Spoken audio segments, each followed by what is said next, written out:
Welcome back to BTL Productions as we continue to explore the next generation of the Chevy Camaro.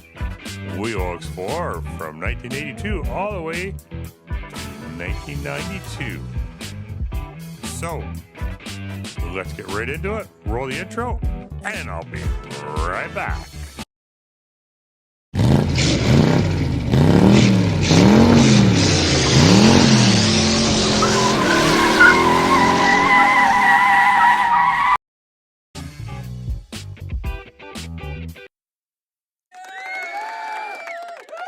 Welcome back, guys.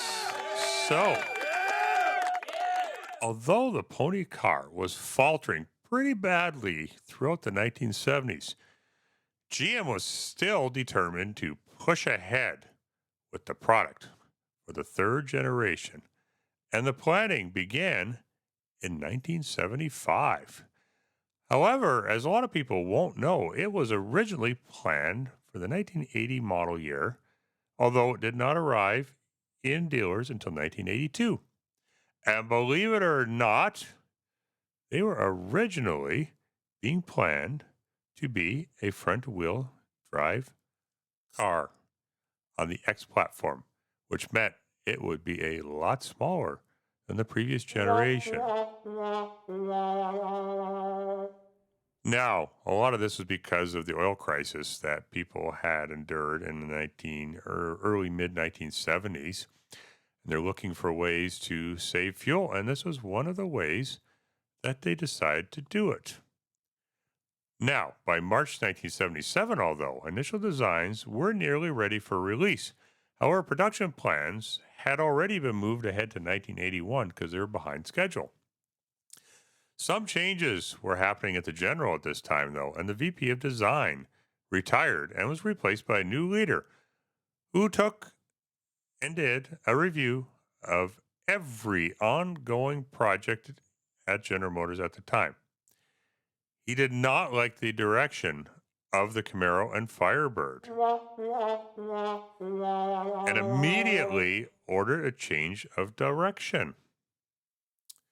Now, what was the change of direction, you might ask? Well, they wanted a full-size variant of the Camaro and the Firebird to give it better interior room, much better cargo capacity, and it was turned into a hatchback, which allowed the seats to fold down, and presto, you had tons of storage room. So this could be every man's car because it had lots of storage capacity and performance and looks. And once they decided on this, they decided they had a winner on their hands. Oh, and of course, it was made back into rear-wheel drive because it was believed that the target customer for this car was really going to want this and would not be very happy with a front-wheel drive variant of the car. So now it was time to focus on aerodynamics and perfecting the interior. And actually, they want to model the interior after a fighter jet. They also looked very heavily at both the Lotus Esprit and the Porsche 924 at the time to come up with the design. Finally, 1982 was here, and it was time to unveil this new car. And at this time, the market had been very starved for excitement in recent years because everybody was focused on fuel efficiency. And quite honestly, a lot of kind of dull, small, boring cars. And when this car hit the headlines, it was featured on the front of almost every major auto magazine at the time. It paced that year's Indianapolis 500 and was named Car of the Year by Motor Trend magazine. And it was said that they made the best even better.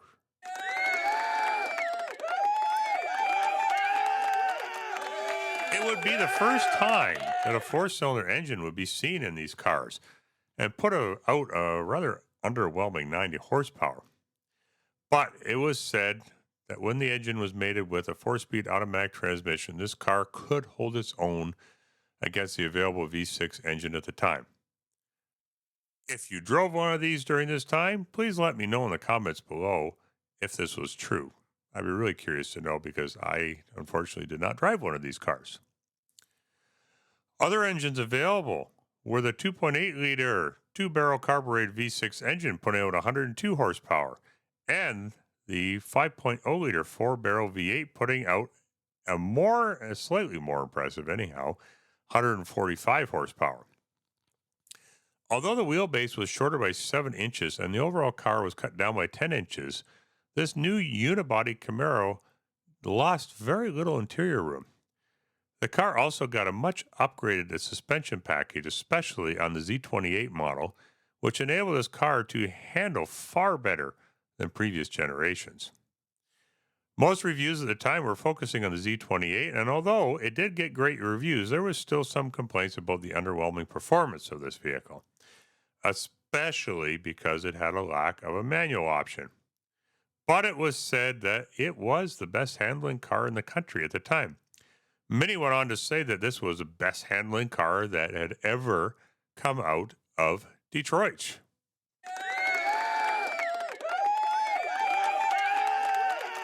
GM listened to their customers and reviews, and the following year they offered a manual transmission option, and the 4-speed now became available with overdrive. As well, the horsepower numbers were nudged up slightly to the up to 190 for the high output 4 barrel V8 with a hotter cam and higher compression ratio. 1984 brought a new available space age digital dash in the top of the line Berlin Etta model. More aerodynamic dash, ergonomic dash rather, bringing all of the very important controls very easily within your reach. There was quite a fascination with digital dashes at this time, and even cars that talked to you. Think the Chrysler New Yorker. That car used to even talk to you and tell you that your door was ajar when you left it open, which led to many jokes at the time about the door actually being ajar. But anyhow, moving on to 1985, the V6 got a multi-port fuel injection, an upgrade that raised the horsepower from 107 to 135 horsepower. The V8 also had a new electronic fuel injection system that brought the engine from 190 horsepower to 215. 0 to 60 miles per hour times were now at 6.87 seconds. Very impressive for this time. And after huge horsepower drops in the 1970s due to the new emissions equipment, automakers were finally starting to get the horsepower numbers back up there again. For 1986, base models got more attractive, and suspension upgrades were made to it as well. The flashy Berlinetta was discontinued mid-year due to the faltering sales figures. 1987, the 3.0 305 cubic inch V8 was now putting out 225 horsepower numbers, which made a lot of people very excited at this time. But it was only available with an automatic transmission. However, it did do 0 to 60 in an impressive 6.3 seconds. The 4-cylinder engine was removed from the Camaro, and the V6 now became the base engine. The engine was even available with a Z28 because it was more affordable and insurable in some regions, because insurance was becoming a major issue for these pony cars as we headed into the late 1980s. The biggest story was the return of the Camaro convertible, which hadn't been available in 18 years. So that was quite exciting for a lot of people. Now, going back to the insurance costs, unfortunately, this would cause a lot of car issues for these cars, especially as we went into the 1990s. And it would be what I would argue the yet to be invented SUV of the early 90s, namely the Ford Explorer, saw a huge explosion in popularity between younger drivers because of the ridiculous insurance costs for these cars during the 1990s. Now, come 1988, the base model took on much of the Z28's looks and design, and the lineup at this time.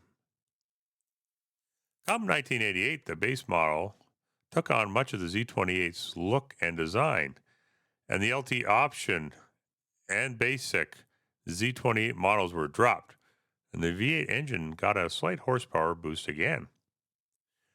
When 1989 arrived, the RS nameplate appeared nationwide on entry-level models. A mandated driver's side airbag arrived in the 1990, as did new standard V6 engine at 3.1 liters and rated at 140 horsepower. A tilt steering wheel and tinted glass were also among the additions to the general standard equipment list. 1991 saw the Camaro's sales figures beginning to falter, largely due to these insurance costs. What would be the Camaro's fate after this? Well, stay tuned for the next video in this series as I explore what would be the next step for the Camaro and the Firebird's fate at this time. Please like and subscribe before you leave. As always, I hope you guys have a great day, and I will see you in the next video. I don't ever slow up, no I don't take shit. I got no love for the fakeness. If you wanna play tough and wanna hate this, I'll always show up.